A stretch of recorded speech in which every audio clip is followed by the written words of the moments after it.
Before we start coding in Flutter and building apps, let's take a look at some more important widgets that you would be using often in your app building journey.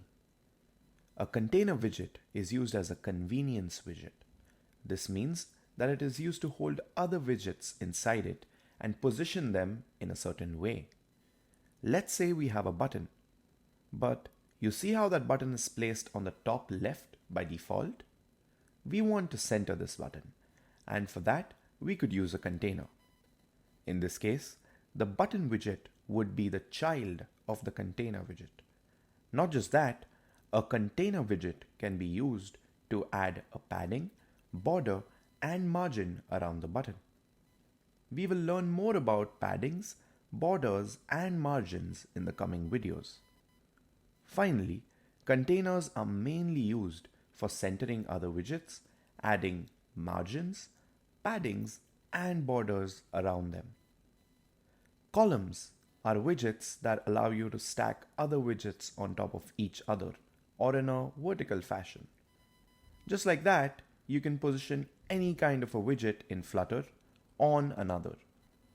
All widgets in a column are called its children. This means that the column widget is a widget that can have many children.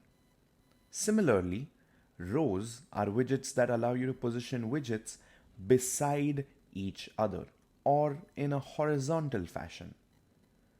Just like columns, the widgets in rows are its children, and rows can also have many children.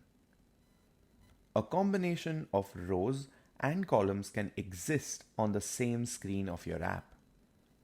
It is important to note that a column with widgets can be the child of a row, and a row with widgets can be the child of a column.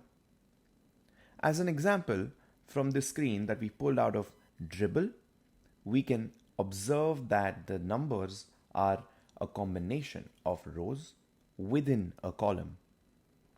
Finally, all you need to know is containers are used to place and position widgets within them as well as add borders around them. Columns are used to stack widgets vertically. Rows are used to position widgets horizontally. Congratulations!